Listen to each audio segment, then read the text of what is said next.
مرحبا، اليوم حسوي وياكم طريقة اسكالوب الدجاج. عندي هنا قطع الدجاج، راح ابدي اشرحه وياكم بهذا الشكل مثل ما تلاحظون. بسم الله الرحمن الرحيم. يصير عندنا قطع بهذا الشكل مثل ما تشوفون، قطع هيجي تصير عندنا القطع. راح اكمل كل الكمية وارجع لكم. هسه جبت ورق نايلون، او اقصد العفو نايلون نظيف، وجبت خليت عليه صدر الدجاج وراح ادقه بالشاكوش على مود القطع تكون متساوية وبنفس الوقت تكون هيك مثل الطرية تستوي عندنا اثناء القلي. سويت عندي هاي صدر الدجاج الاسكالوب، ملحته وضفت له التوابل، راح اذكرها بصندوق الوصف حتى تكون عندكم واضحة. وعندي هذا البيض خفقته وضفت له التوابل وضفتها لي قطع الدجاج مع الملح، وكذلك هذا الطحين ايضا ضفت له البهارات اللي ضفتها لي قطع الدجاج اضافة الى الملح.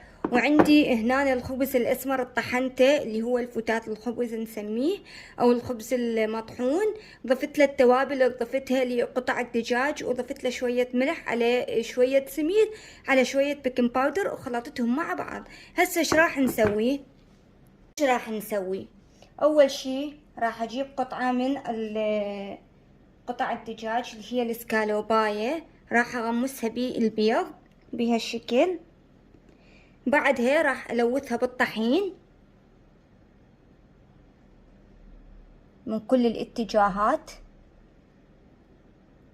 بعد ما لوثتها بالطحين راح انفضها بهالشكل وراح ادخلها بالفتات الخبز او الخبز المطحون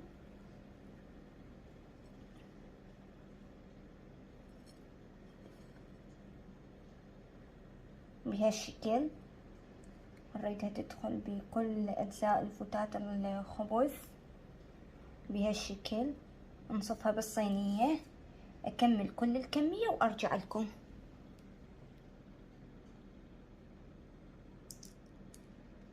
هسه بعد ما كملت كل الكمية وصارت عندي بهذا الشكل، حدخلهم المجمدة لمدة ساعة على مود تتماسك، وبعدها اراويكم شكلها النهائي اثناء القلي. وهذا شكله النهائي بعد ما قليته. ما قليت كل الكمية، فقط هالقد اللي احتاجه. هسه راح ننتقل للفقرة الاخرى. هسه دا اسوي لفات الاسكالوب بهالشكل، ثم بعد ذلك وهذا شكلهم النهائي بعد ما كبستهم بالكابسة وصاروا بهذا الشكل. وسيكم الف عافية.